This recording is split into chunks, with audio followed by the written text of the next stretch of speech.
can see from the title, it's just called The Psychopath Inside. And I had to think of, scientists never satisfy with just titles. There always has to be a colon and then something else. There's, it's good and bad depending on how you look at things, which is one. And I guess the other could be something strange happened on my way to the lab one day, which is really what part of this is about, in the heart of it it's about. So it's kind of a weird talk, it's not like a science talk. It's a sort of a personal oops story, type of story. And there's enough in it. A lot of my friends who are very religious thinks that my resistance to many things, this was God's way of telling me this, that I should shape up. And I don't look at it that way. I just look at it just serendipity. I just wish I had good serendipity at the casinos and at the racetrack. And so I'll talk about two things. One is a personal story, and then start out with what identity is about. Because when you're talking about a personal story, you say, who am I? I mean, it's something you start thinking of when you're very young. It's like, who am I? What's this all about? And then I'll talk about, from that, the way it has changed my mind on why certain things occur in the world and why they might even be good, or really, would we really call it good? Or is it just an effect on the world of the way things are, the different types of people? And so I'll talk about that, and I tried to pick something topical at the end about politics, about psychopathy and politics. So I'll never be able to get through on the part on business or on religion or unfortunately about the military. It's great to see Jack Pryor here. He's a real war hero from the Vietnam War, but also a war hero now because he works so much with veterans issues, PTSD, and all sorts of things that you can't believe. So it's really great to see you, Jack. And so I've worked with him and at the Pentagon and the Department of Defense by my association with Jack. So it's kind of the hero and the crazy guy get together, and then we work there. It seemed to work out, and we've been very good friends since then. So we talk about identity and the nature-nurture problem. The nature-nurture problem goes back to Aristotle and Plato. And it turns out from what we know about modern neuroscience and genetics now in the past 10 years, Plato was correct and Aristotle was wrong. And so I'll leave it at that. Those of you who have a background in philosophy know what I'm talking about. In terms of the idea of tabula rasa, that we are born blank slates, or we're born with all capabilities that we're born knowing what morality is. We don't have to be taught morality. We don't have to be taught language. We're just tuning up stuff we already know from many, many millions of years of evolution. And it's just tuning up. So it's looking more and more now like we're not tabula rasa. We're born with a very full slate that is just then refined depending on the ecological niche you're in. What language you're going to learn. Are you around mountains? Are you in a city? All these different things, and we're able to deal with all of them. So that's part of it. But beyond that, I tried to look at this. Once I went through this on my own personal story, I started to think about identity and who we are, but I immediately went to the biological side of this, of course. And so I said, okay, the question was, for a biologist, how many different individual human beings have there ever been and will there ever be in a reasonable amount of time, 2 million years, let's say, and went through the permutations and the combinations. So I said, okay, we got 20, you can see there are 21,000 coding genes, but many more regulators of each gene and regulators of the gene. So if you look at those numbers, you start to get many combinations, not just from the genes that you measure by sending your blood or your saliva to 23andMe, but way beyond that. And so if you take those combinations, which makes up about 15 to 20% of the genome, the coding genes, and the rest of it is really where the action is now in terms of biological psychiatry. It's in this non-coding part, which makes up over 80%. So we study schizophrenia now where we're looking at it. It seems to be this non-coding part, many of which are transposons, are really key players in making us who we are, because we are in part at least based on our genetics, or really our genomics, what's expressed beyond the coding gene. So if you take those combinations, and I say, well, how many combinations of humans can there be just based on all the genetic, epigenetic, genomic, and all of the combinations? And it turns out to be 1 times 10 to the 81st power, which is 1 sex vigintillion, which is, it's a big number, right? And so I looked at that number for a few days, and after a few days, I said, I've seen this number before. And that number, turns out, is 1 order of magnitude off the number of atoms in the universe. And so for all of us who were born in the 30s and 40s and 50s, we know about the 60s and 70s. So in that sense, we really are Stardust. And it also means there will never be 2 humans alike, ever. And we could go on for 5 million years. This is a number beyond belief. It's basically infinity. So the chances of there being another you are really off. And having some obsessive compulsive disorder through most of my youth, I had to get to that extra order of magnitude, 10 to the 82nd. So I hunted, this is like creating an answer. And I found new combinations for transposons.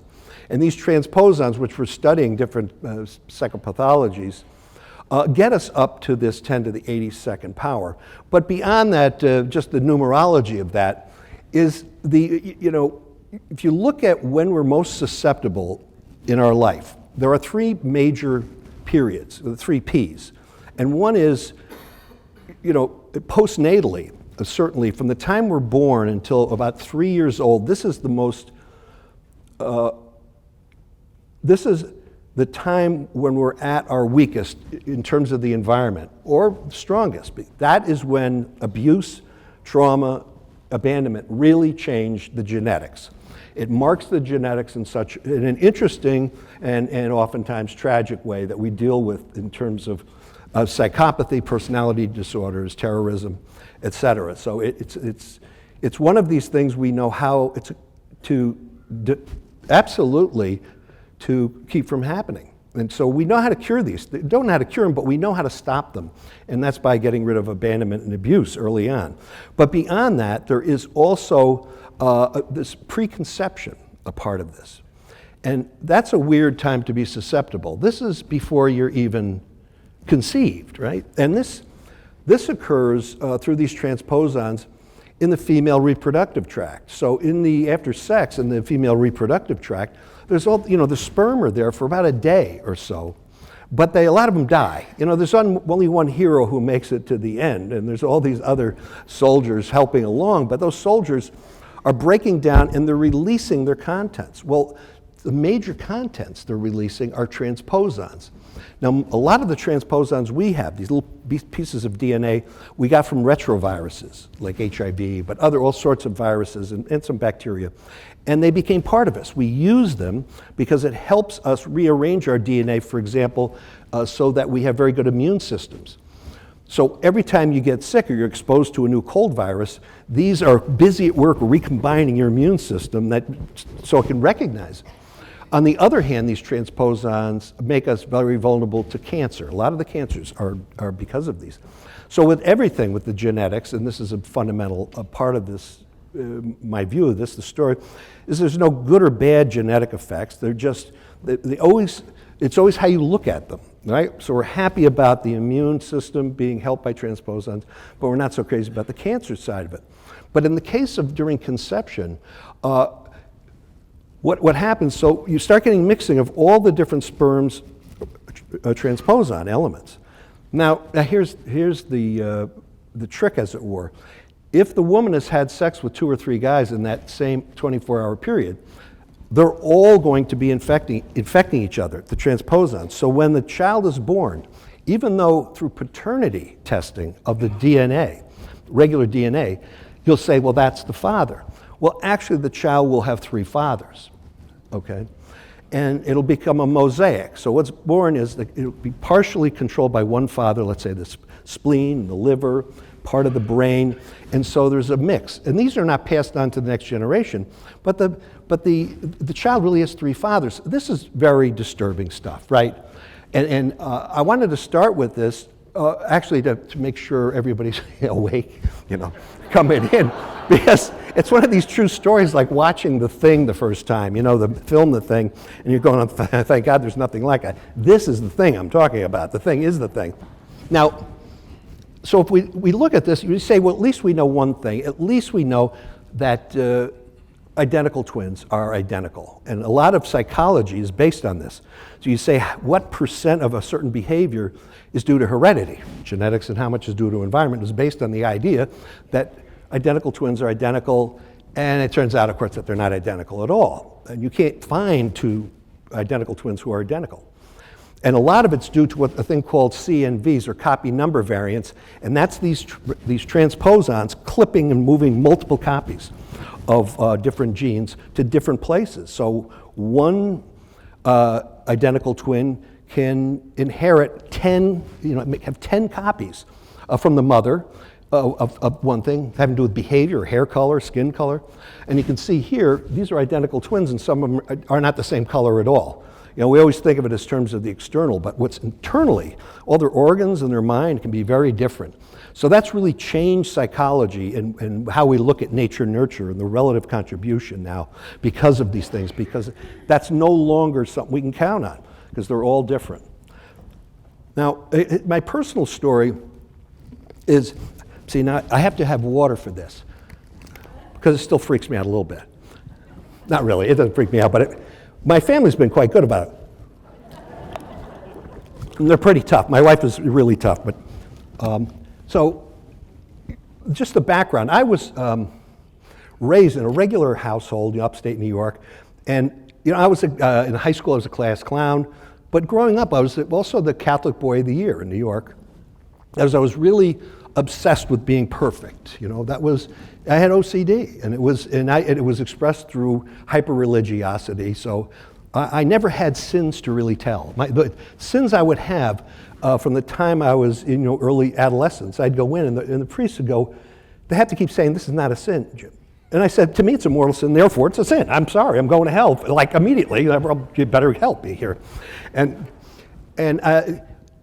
it wasn't until after I wrote the book, many years later, and this is a couple of years ago, my mother, who's still alive, she's 99 now, she says, watching you go to and from school was really quite weird. Because when I'd leave, she said 50 feet on each side of you would be cleaned up. I was like a vacuum cleaner, because everything, and if I didn't, and when I came back the same way, symmetrically clean on both sides, had to be perfect every day. And I was very good in terms of picking up things, but it was really, I consider it a moral issue, because I would say, well, this week I did not spend enough time paying attention to the right side of the universe. I always thought in terms of the universe, so the back side, I was favoring the left. Can you imagine this, right? And even though I knew it was crazy, you had somebody talk about OCD. There's OCD, there's obsessive compulsive disorder, and when you have it, the thoughts are crazy, but you can't help it. If you have obsessive compulsive personality disorder, you think it's okay. And that's why personality disorders are so much more devastating, because I knew they were crazy, but it didn't help one bit, okay? But the personality disorders like psychopathy and borderline, they are in a world of an agnostic world. They don't understand certain things that you take for granted, okay? So it's part of that. So anyway, I was like a regular guy, and really, up until a couple of years ago, I'm self-diagnosed. I'm not a self-diagnosed psychopath. I'm a self-diagnosed normal, regular guy. I still have my Teamster's card. I was a Teamster, worked a lot as a laborer, and as a bartender, which I love to do. They're a lot of fun. And I went to school too. But so I really always considered myself quite regular. And so here I am with the family, and the woman there that I'm behind, and you can see I'm bothering her under the water already there, even at our age, that she and I had our first date when we were 12 years old. We were both first dates because we both loved to play games, Scrabble and bridge and all this stuff like that, and also swim. We used to race against each other. And then after about 4 years, we were over to her house, and then we were doing the regular goofing things because we were just friends. There was nothing romantic at all. And then we started to make out, and it was like we went, what's this? And then we went steady, and then we've had, we have kids, 5 grandkids, the whole deal. After that, we had no idea what was going on. It was kind of late developers that way. But anyway, if you look at that, I have a very stable home life. And we got 5 grandchildren. We have, and I've had the same job. I'm like a potted plant at the University of California. I've been there. It looks like stability, but it's almost too stable. I should have been moving out a little bit, and but I didn't. So from that appearance and from everything I knew, I was an absolutely normal guy, and I had a good job and it was productive and everything was quite wonderful, up until about 2005. Okay, so I had this. Always had a small lab, and I was involved in a lot of different research, but my own lab was small. I usually only had about 15, 20 people in it. And, but then I also had some colleagues that I had taught.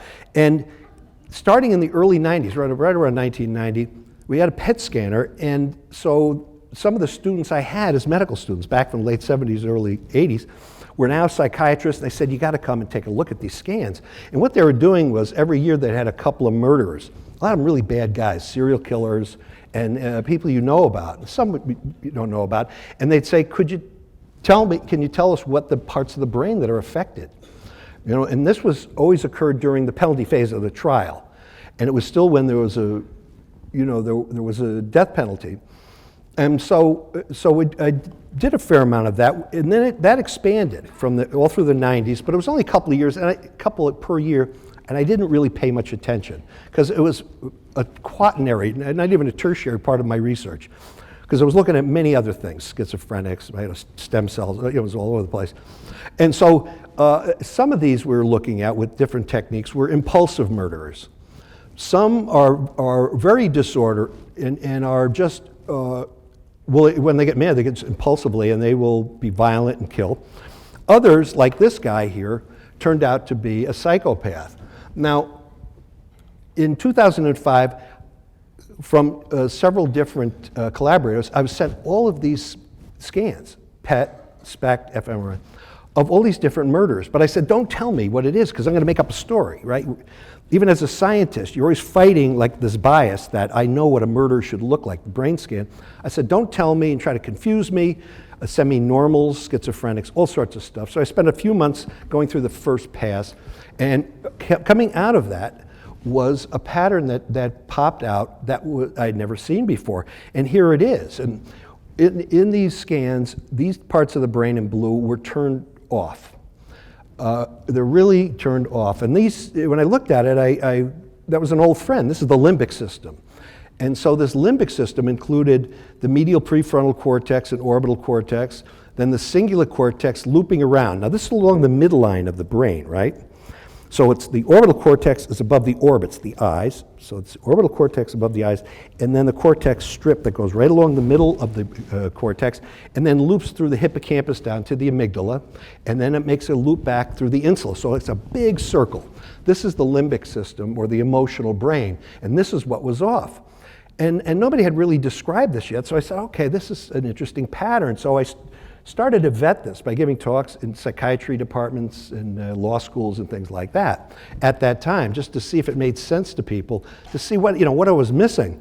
Well, at the same time, just by chance, we were studying Alzheimer's disease. We were looking for the genes, sets of genes that contributed or interacted in Alzheimer's, and we had finished all of our Alzheimer's patients, and we needed normals.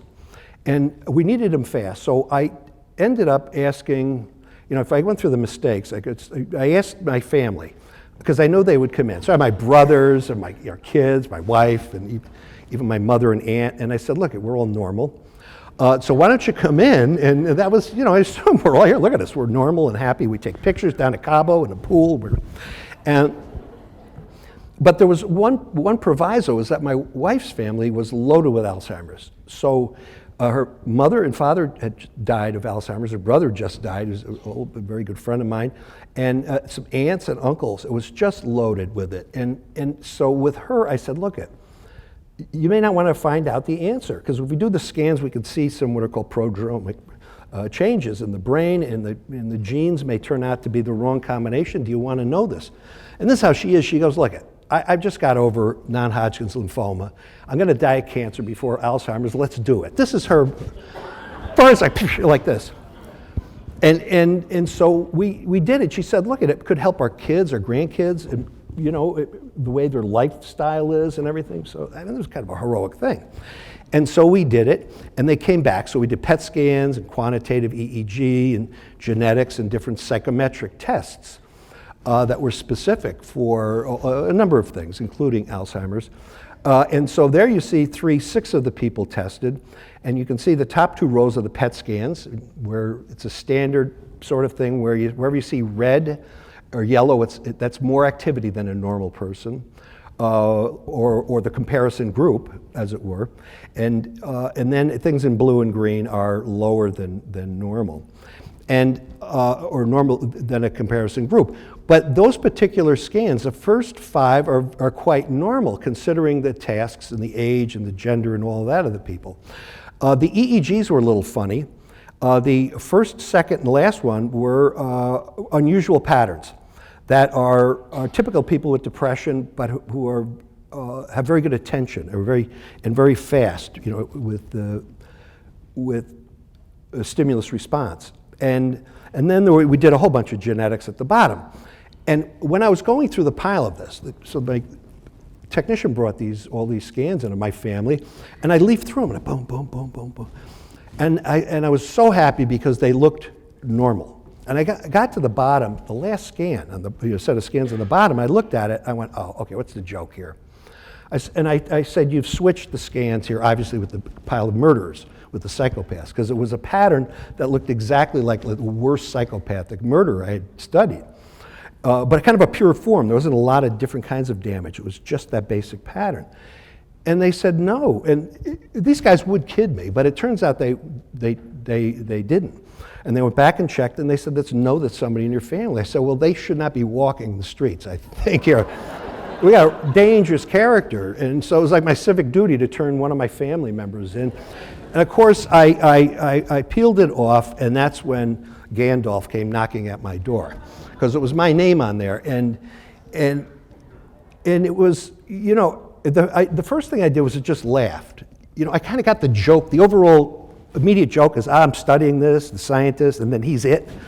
I got that. I didn't take it personally. It was like, oh, that's really funny. And then, I went home after about a week. I mentioned to my wife, I said, the damnedest thing. I said, and I didn't pay attention to this. It was just a passing thing. I had to be reminded of it later.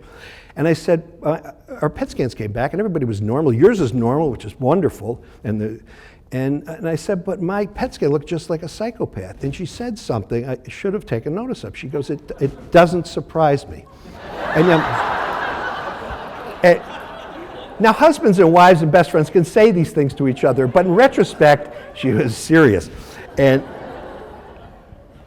she had also, years before, and something I didn't remember, but I was reminded of, when we saw the first Hannibal Lecter movie, Manhunter. We're sitting there, this is back in the 80s, and she goes, that's you. We're sitting in the movie theater, and ha, ha, ha, ha. I was like, and she goes, no, not Hannibal Lecter, you're Will. You're like the psychopath who's inhibiting it, but who, And I thought it was because he was good looking or something, but it wasn't that. And so part of this is people saying things to you throughout your life. You don't put them together in certain ways. You really don't check the whole banquet of things out together. And so after that, it took a while to get all the genetics done. And when they came back, there are a number of genes whose alleles, the forms of the genes, that are associated with high aggression and high violence, and also low aggression and low violence. And you can get combinations of, you get one from your mother, one from your father. So you can get too high risk, high violence, or too low, or a mix of the two. But there's about 15 genes that code for any complex adaptive behavior, any trait. It's not just one. So when you hear, warrior gene, that's one of 15 associated with it, with aggression and violence. And then there's also other genes that are associated with psychopathy having to do with anxiety. And psychopaths have very low anxiety. They really do. And they have very high thresholds for pain. low reactivity. They have low stress-related hormones, but also a low level of emotional empathy. Now, Paul Zak, who talked here, is a great friend of mine, and we always fight about this. He thinks my understanding is a little too complicated, and so that's a fight we always have. And he's a great guy. You heard him talk. He's a great speaker too. But we have a little bit of a different view of this, and I'll show it to you, the different types of empathy, because it affects the way we vote for people, I believe, and so I'll use this. I'll get back to it. But so psychopaths can have very high cognitive empathy. They know what you're thinking and feeling. The problem is they don't use that to help you. They use it against you. So it's not that they don't have empathy. They don't have that kind of empathy that they're moving with you emotionally. When you're feeling happy, they're feeling happy, and vice versa. And you're feeling bad, they move with me. And you know, in my own personal case, a lot of friends used to come to tell me their problems. And my wife's girlfriends, all through teen years and after that, I'm just the kind of guy you can go talk to, because I never cry with them. They'll tell me awful stories and start crying. I don't respond emotionally at all. To me, it's like there's a problem that has to be fixed. So I like coldly go along and help them. You know, it's not like I don't try to help them, but I'm not moved by things emotionally. Normally, I didn't know this before. You see, you don't know how you really are. I think a lot of times, some people do, but it could be a lot worse or not so bad as you think, as it turns out. So anyway, when the genetics came back, my family had some of them had a high level of aggression genes, but overall, with the type of empathy and anxiety, stress, pain, and the violence and aggression, we're kind of average, which was good, and it fit the other biological markers, which is the imaging pattern, which was more balanced. Same thing happened in the case of me. I had inherited, in the casino of genetics, I had thrown like 36 12s in a row. You know, it just very low probability, but it happens. Just like there are people who, low number, but inevitably, who inherit almost none of these genes. And these are the mensches, of course. These are people, they don't get mad at you, they don't hold grudges, they don't get even, and they're sweet, and nothing knocks them off the track. And you know these people, right? And there's people, and it looks like they have the genetics that's kind of the opposite of a psychopath. And so there's a lot of complex definitions of psychopathy. And so when I was asked what the opposite of a psychopath is in one word, it's a mensch, really. That's what it is. Now, if that wasn't enough, at the same time, this is the same year, within 3 months, we had a party at my house. I had gone out albacore fishing. I love to fish. So I brought back all these fish, called my wife. We had usually have big parties, 35, 40 people, and everybody comes to these. You know when you have you try to get people to come for a party like 3 months ahead of time. It's, I don't know if I can make it, and then if you have fresh albacore, and you give people half an hour to show up, everybody shows up. Everybody's always showed up and so we loved having these parties. My mother was at the party, and she goes like this. She says, your cousin, who's a newspaper guy in New York, found this book that just came out on your family. I said, my family. Now all of a sudden it's my family. Well, it turns out it was my father's side of the family. She was talking about his side. Now, she's like a full Sicilian background and always got kidded about being mafia. Like all the thugs were on the Sicilian side. It turns out not to be true. And even though, you know, her father and her sisters, they're all bootleggers and ran numbers, and she used to go up to Lucky Luciano's place, but very sweet people. They weren't violent, you know, they're just like, but my mother, oh, you know, we got a dynamite truck going up to Lucky, sure, you know, she's like a teenage girl. So she had that sort of, you know, you get a lot of this stuff from your mother. You know, this love of adventure. You know, part of this is just a love of adventure and thrill, and she's got a lot of it. And but at any rate, in this book, it was about my father's side of the family. She goes, check this out. And I said, Ma, let's wait until the end of the party. But she was so excited because, and I could tell, she had that, you know, a little devilish look in her eye, that she was going to get even, and she did. Because in the book, it was about my grandfather, a direct grandfather from the 1600s, and it's the first case of a son murdering a mother, matricide, in the American, you know, colonies, the white colonies. And this was the first case, and I said, oh, that's cute. It's like one of these stories, you know, your great-great-grandfather was a horse thief. But this was the first murder, and she goes, no, read on. And she goes, so you get to the end, and so one of my cousins is Lizzie Borden. We all know Lizzie Borden. But to all of us, on this side of the family, see, Fallon is an adopted name. We were adopted by Irish farmers. Our real name's Cornell. And so we're Cornells, and all the Cornells are in contact with each other, and we all think that Lizzie Borden wasn't guilty. So she wasn't one of the murderers. But there are other people between there that are mentioned in the book. There's too many murderers. In the past, then and there's, well, on that same side we have Ezra Cornell. He started Cornell University, so we figured the two kind of cancel each other out, right? He and Lizzie, at least for that century. But since then, in the past few years, my cousins, two cousins who are genealogists and great researchers on this stuff, they found 4 lines on my father's side, and all of them are loaded with murderers. But the interesting thing is they're either murderers or like ministers. They're either very holy. There's no like regular people, let's go have a beer kind of guys. They're either, they're either in church or they're out with a gun somewhere. So it's a weird family. So it all wrapped around the same issues of orbital cortex, right? And some go this way, some go the other way. And so we have not only that, but we also have, a direct line to some of the kind of the worst kings of England, which many of you have. It's just, we have them, but I have too many in our family. So that happened at the same time. All this stuff was happening within a few months of each other. And I started to, I was laughing, but I was saying, what the hell is going on?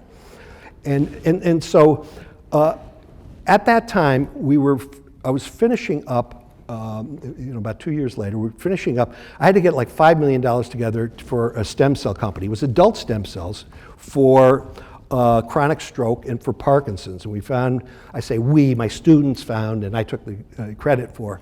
I don't know a principal investigator who discovered anything, but they had really good students, And so a guy picked up the technology, and we were raising, $5-6 million to get it going. And so I didn't care about this other stuff. I was, when we had this work on schizophrenia and Alzheimer's, so I wasn't thinking about this psychopath stuff at all, seriously, because it was just like a stupid thing. Like the theory's wrong. It turns out the theory's not wrong, though. Now, so then the TED people asked me to come and give a talk, and I told them about this. This is the important story about certain biases in science, in medicine. We can only have embryonic stem cell research. We can't, have you get large grants for adult stem cell, which are within your own body. And I was going to talk about that bias, that if you're not with the mainstream of biomedical sciences, then you don't get funded. It's that easy. And they said, yeah, that's okay, but do you have anything personal? This was my second mistake. I said, well, yeah, I got this screwy story that happened to me. I swear I didn't think it would be that interesting. And they go, Chris Anderson, that's it. He said, that's the story. So I gave this TED talk, right? And so I stood up there like a horse's ass and spilled the beans. Now, at the time, in 2009, they weren't publishing these on YouTube. They hadn't started doing that. So what they were putting up were like if Bill Clinton gave a talk or Al Gore, but none of the other people were being put up. So I thought it was just like any talk that you'd give as a professor, which is you give it once, everybody forgets about it. You never hear about it unless you really bomb or something, and you never see it shown anywhere. Well, at this particular one, this is when they first started it. So about 4 months after I gave the talk in January at the TED, I got calls from my colleagues in the morning. They were always excited. They said, hey, put your TED talk up on YouTube. And they said, you got like 30,000 hits overnight. I went, what are you talking about? I didn't even think it was going to be on, seriously. I got on there, and I don't know anything about business, but I learned about marketing that morning, which is if you ever put up a video on YouTube and the keyword says psychopathic killer, you're going to get 30,000 hits real fast. That's all I know about marketing. And this started a whole series of interviews and all this stuff. And then I was called by Simon Mirren, the showrunner, like I mentioned, for Criminal Minds. He says, I saw your TED talk, and I want you to come and act in it like a joke, and we went on from there because he really got it. And what I was really talking about wasn't so much my story. You have to have a thoroughbred to write a story, but the real story, the subtext, which is about transgenerational violence, about epigenetics and how continuing violence in different areas of the country or different areas of the world, whether it's in LA or Somalia or Chicago or any place. We have these neighborhoods or parts of countries where the kids are seeing violence for more than 3 or 4 generations. You can build then a model of epigenetic and then transgenerational changes. That's what the TED Talk was about. But saying it at that time, nobody really were talking about it. So they didn't, it was like the personal talk. He got it. He's not even a scientist, he got it. So it was fantastic. So anyway, after that, I was asked to, I'm sorry this long story, but this is how it went. It's part of, and so I was asked by the president of the University of Oslo and the embassy to give a talk with the ex-prime minister of Norway. And he had bipolar disorder. And in his first term, like in 2001, he kind of really started showing all the signs of bipolar disorder. He got very depressed and then hypomanic. And here's somebody, now Europeans do not admit they have psychiatric disorders. You go into an American bar, especially in Southern California, you know how much, in 2 minutes you know how much they make, the divorces, who they have an affair with, all this, everything, psychiatric disorder. But in Europe, and especially Northern Europe, and really especially in Scandinavia, they never talk about this stuff. Now you can imagine a prime minister saying, I have a psychiatric disorder, and he did it. And this was, I thought, another great act of heroism. And so I said, yeah, I'll come over. So we did the talk together, and we had a clinician who also talked. And I had to use some data. I couldn't use other people's data, right, because the IRB regulations, but I could use my own. I could out myself. And so I showed him my PET scans, my genetics, and I showed him all the disorders I had from the time I was born until the present. And then I went on, and it wasn't just to show this. It's so small you can't really see it. It was just to say that we create statistical models where we weave in the psychometrics, all the symptoms, then in with the scans in different parts of the brain with the alleles of the genetics, and we have general linear model equations that then say, this gene is causing that, et cetera. It's a very powerful way to do these studies. So I wanted to explain it, so I used my data. Well, I finished the talk, and at the end of the talk, and it was a public talk, but there's a lot of psychiatrists in the audience too. It's a very, like in this audience, there are some neuroscientists here, so I got to, you're always worrying not to make things too simple and it's all that stuff, and you have regular people who are smart but don't take this. But that was a mixed audience too. And so at the end of the talk, the chair of the Department of Psychiatry at the University of Oslo, he goes, first of all, he says, thanks, that was pretty interesting. And he says, first of all, you're bipolar and you don't know it. And he went on to tell everybody that in the United States, the way back in 2010 that we were defining bipolar, it's not considered it. Now it is. So he says, you're bipolar, you don't even know this. He says, the thing is that you're hypomanic, you're up all the time. And of course, that's what it's defined by, not the depression, but by the mania or hypomania. And he saw that, and he says, also, we want to talk to you afterwards. So we went over to my friend's house, who's the president of the University of Oslo, and with these psychiatrists and psychologists, and they said, we were looking at your data, and you're probably a borderline psychopath, or really close to that. I went, what? And then I'm starting to think some of my friends are pulling my leg, the other psychiatrists back in California, and no, they didn't know me. They said, at that point, it's the first time after those 5 years I started to take it seriously. So what I did on that flight home, I said, something, it was very, not disconcerting, it was just weird. Because this was very different than what I thought I was. I didn't think I'm a sweet guy. Catholic Boy of the Year, for God's sakes, come on. And so I went back and started asking my wife, and then my brothers, my mother, people close to me, my best friends, and then the psychiatrists who know my behaviors. And I just say, tell me what you really think of me. I said, I just had an odd experience. Don't worry, I'm not going to get mad at you. And they all let me have it. And they all said the same thing. Except my mother, who at the end just said, oh, you're a nicer boy, though. You're a nice boy. She was the only one. She's, And then after that, on the side, she told me all the terrible things I did. But anyway, and so they all told me these very specific events and how I'm not there. And my sister said, remember that letter I sent to you 15 years ago? Look at that letter again. It's like, Jim, I got all the love and you never, he says, you're a good brother. He says, you're never there. You're not there emotionally at all.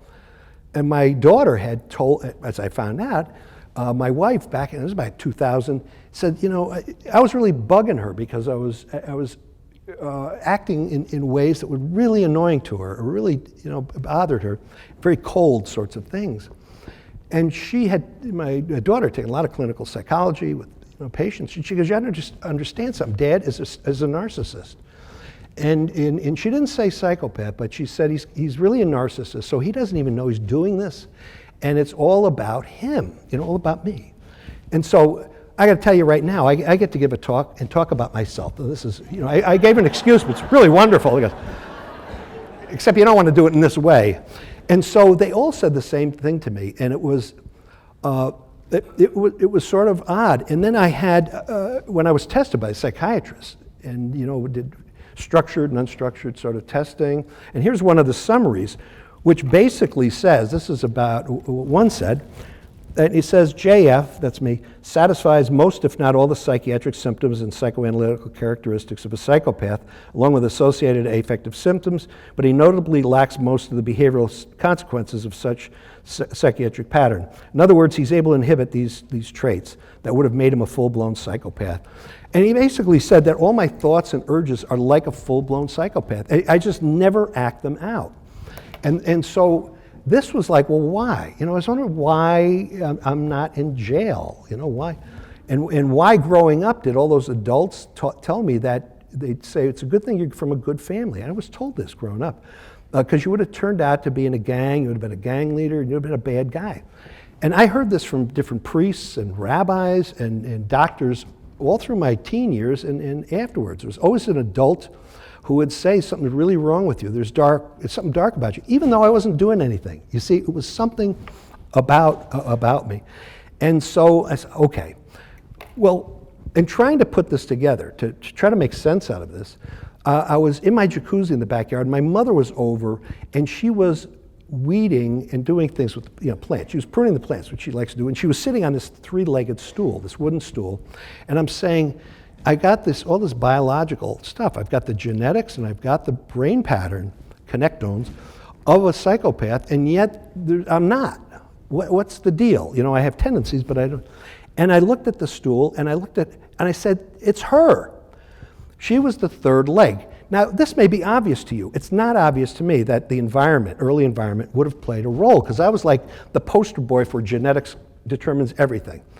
So when I had to finally admit that I was wrong, all my colleagues loved it, and I had to eat crow on this, which I hated to do, but I really got that part wrong. But it opened up another door, a more interesting part about what epigenetics is really about. It's not that the genes don't matter, it's that they matter only in certain circumstances. That's how it turns out. So there are the three sort of legs and a kind of a model that I put together about psychopathy and related personality disorders, the biological markers and the early environment, upbringing from birth till about 3 or 4. It really goes down after that, the effect, and what abandonment is and stressors do. And in fact, we know that, you know, all the genes, all the cells of your body have the same genes, but they're turned on and off. You know, if you're making a hair cell, it's different than if you're making a liver cell. So these things are turned on and off. And some of this turning on and off is by methylation, the small methyl group, a carbon with 3 hydrogens added on, and it can turn things temporarily on, like when you get the flu, you know, for immunity, or it can turn them permanently on. And that's what it looks like early abuse does in abandonment, the first few years of life. So those things that are normal. And so if you look at psychopaths and other personality disorders where it's associated with violence, well, it's not inhuman to kill. You know, if somebody is attacking your family, you can kill them. That's not, but if you kill at the wrong time, then it's considered, you know, a psychopathic trait. Same thing with sex. You know, there's nothing wrong with sex, but there's a time and a place for it. And so it's this inappropriate behavior having to do with mostly aggression and manipulation and violence. But it looks like those genes that control that in a kid who's been affected early on by trauma, that they get methylated and they stay permanently on. So it's like the kid's always being attacked. There's always an attack. And this makes a lot of sense because you have a case where the child is born and the social brain opens up, which is the frontal lobe, especially the orbital cortex, anterior temporal lobe, and the amygdala. That social brain opens up to the world, and if it sees violence, the best way to survive is to be violent yourself. So it sets the trigger points, probably. I'm saying this like we really know. There's data, but the whole story is not known. And so you set that brain to be a hair trigger for violence and aggression.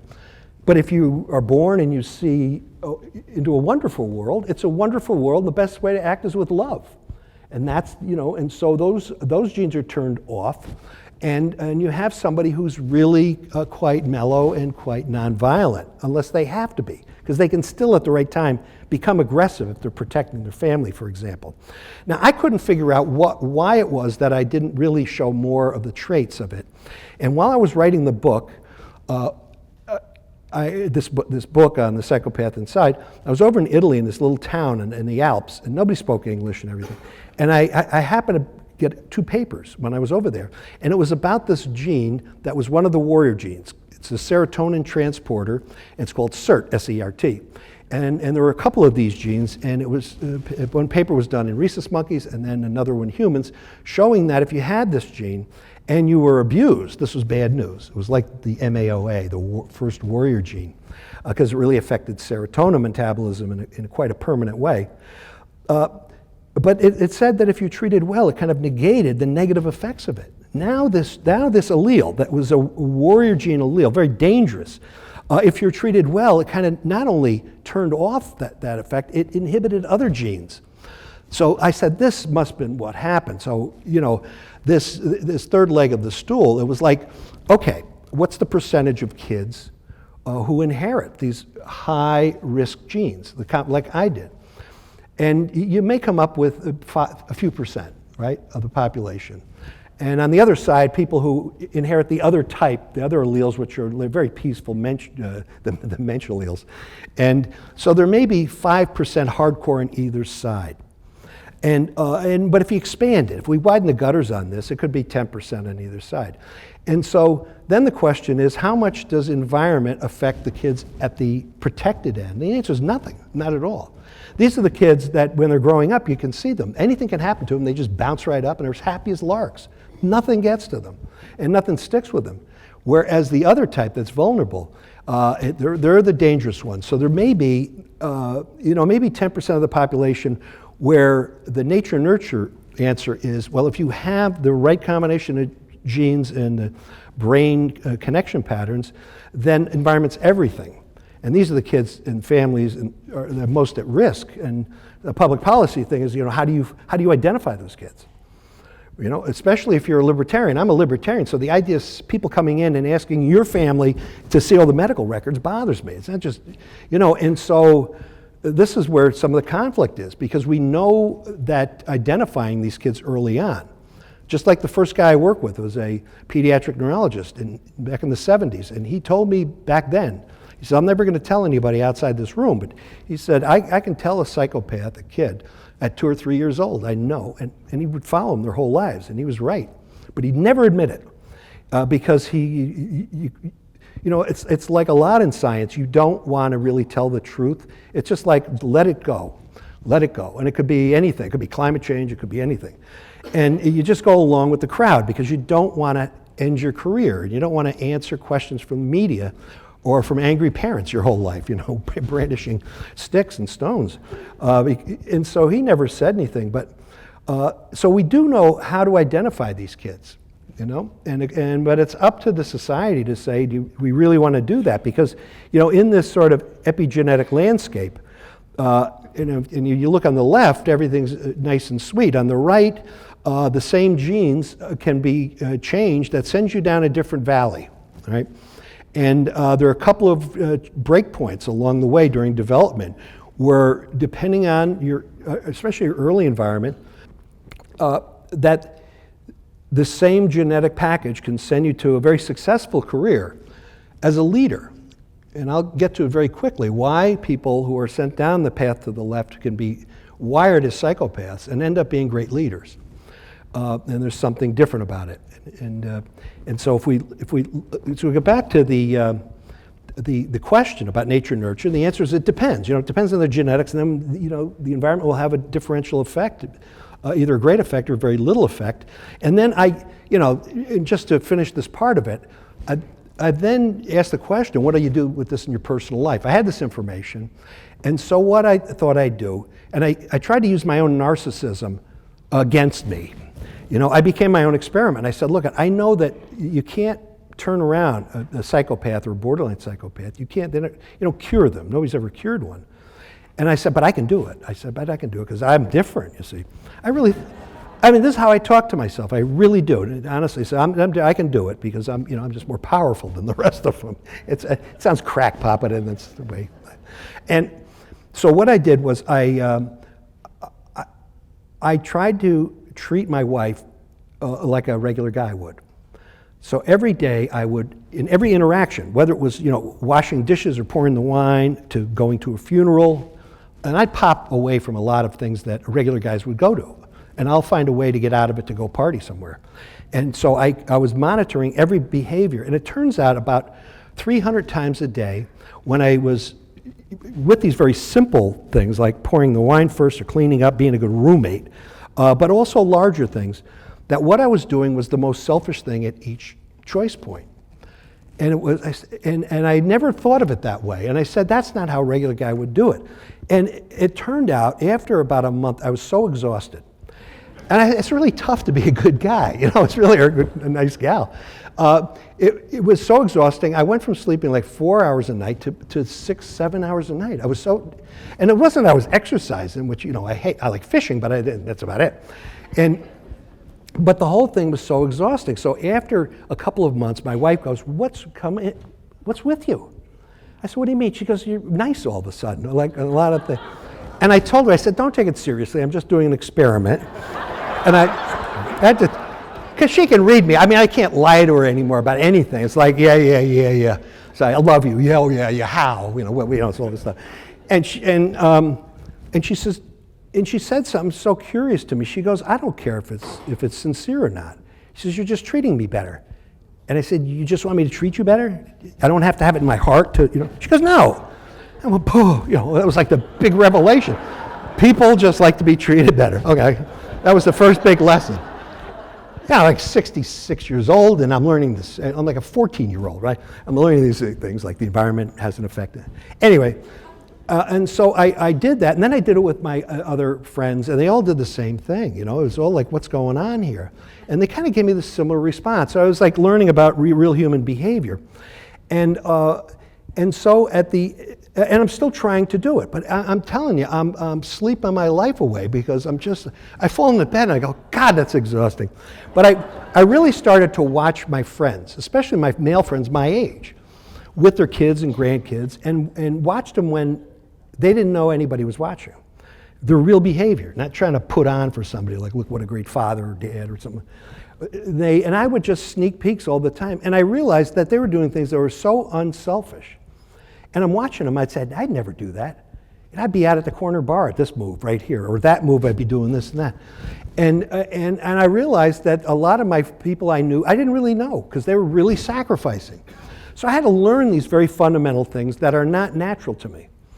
And and when I sat down with the psychiatrist friends of mine, I said, what do you mean? What do I do that's psychopathic? And they went through, you remember this thing, what you did? Remember this thing? And it was this litany of stuff. And they said, all of those are psychopathic. I said, you're not a full-blown psychopath. You're right at the edge. But in a way, I don't need it. You know what I mean? It's not like I grew up poor or I didn't grow up needing anything. And I was athletic and sort of good-looking at the time and all this stuff. And so I had a lot of friends. I didn't need any of that stuff. So whenever I'd see like a psychopath do something, like lie or kill or rape, I said, well, these guys are chumps. That's not the real way to manipulate people. So I do.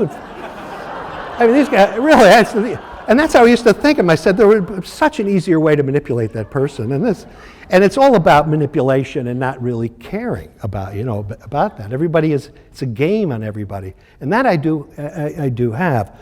And so the other thing I asked, what do we do in my professional life? Because I was closing down my wet lab and really, giving up my tenured part of my job for, somebody younger and everything. That was nice. They thought that was nice. I was just doing it so I could go fishing, you know. And so I got together with two close friends, Tom Stevenson and Fabio Macciardi. We sat in the back with some steak from Texas and some Cabernet from California and started talking about this. How do we take this information? And as we're sitting back there, it's like, what do you do when you get three buddies together and you want to get a plan to, you know, how are we going to change the world with this information? Can we commit to it? And so we're going to call ourselves the Three Musketeers, and my wife had another name for us, but we decided on the Global Consortium. So if you get three of your friends together, you call yourself a Global Consortium. And then we went out for, looking for projects and funds. And the main thing we were looking at was this transgenerational epigenetic violence, and how it's this gift, in quotes, that keeps giving, both in terms of terrorism, but just local street stuff, and at homes too, bullying and everything, and how to test them and how to understand the brain and how to predict it and all this stuff. And so we looked at that. So we had started with this idea of intragenerational epigenetics, which is personally what happens in your own life. But then on the right, it's how this is then passed down in generations, not only because you have the same behaviors, like you're mimicking the behaviors, but there are actual genetic marks that go on. And this is known from, for example, a Swedish study and also from a Dutch study of famines. And so, what happened to your grandfather, your great-grandfather, when they were a certain age, like when they're 5 to 9 years old, it's called the growing period. If they underwent a famine, then you would grow up perhaps with high blood pressure and obesity, and diabetes. And so people were popping up that were said, I shouldn't be fat, I shouldn't be this, I shouldn't be that. Well, it looks like these things are passed not only jumping generations, but 2 generations. And one of the most striking things was the children and grandchildren of Holocaust victims. They started to get the same nightmares that the people who had been through those experiences were getting, which means that the predilection for the terrible nightmares from the Holocaust were being transmitted. That is, were affecting, brain connections and brain chemistry.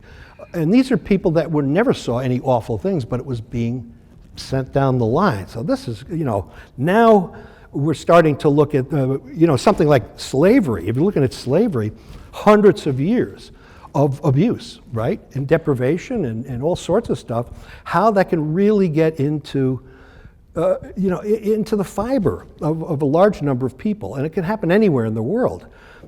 And so this became, an issue. One of the first things I got involved in, I went to the Sahara, into the deep desert, and was looking at nomads, Berbers and Bedouins, non-Arabic and Arabic Bedouins. And they simulate in a certain way the critical changeover point from hunter-gatherers, the nomadic lifestyle, to settling down. We had a different kind of war. So they were kind of an early condition. So I went there and interviewed them. You can see at the lower right, kids are the same everywhere. They're all over me, driving me crazy. I was trying to get saliva from them and tell stories. But anyway, they're very sweet. And so we went through looking for all these different genes having to do with warlike characteristics. And as it turned out, whether they're Arabic or non-Arabic, and they had very little violence. And it turns out that their pattern of these warrior genes and things associated with violence and aggression, they look just like Sicilians, which could be good news or bad news, depending on. When I found out that the way they dealt with it, I said, well, how do you deal with people who are ill-behaved? Well, they sit them down with an elder, and then they let them fight first for a while, for a few minutes, and then, whether they're kids or adults, and then they pass judgment. And they never kill anybody. There's no capital punishment. They send you out into the desert, which is kind of capital punishment, but it's no direct killing.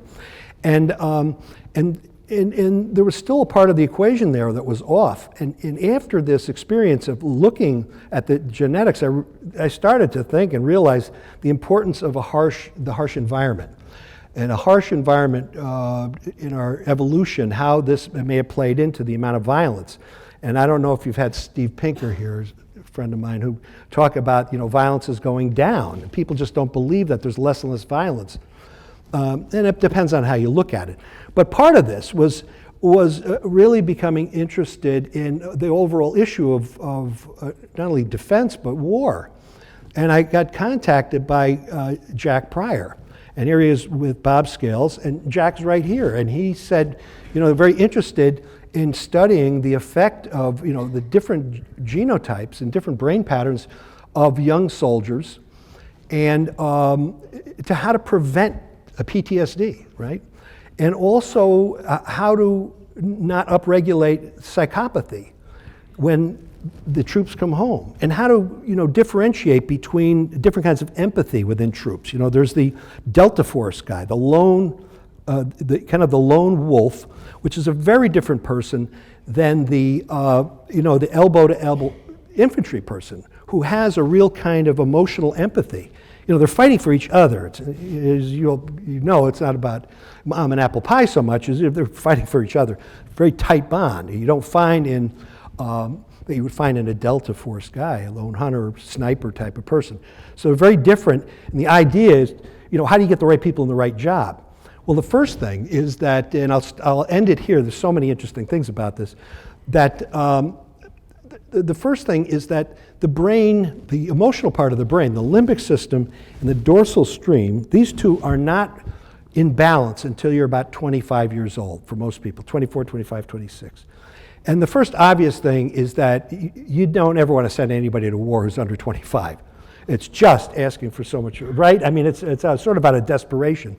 But if you're going to have war, you better wait till you have mature people that have been tested so they don't ruin their lives and then come back and ruin their families' lives. So that's an important part of this. But it's, so we still haven't done all those things. But, another interesting part of it is that if you talk with,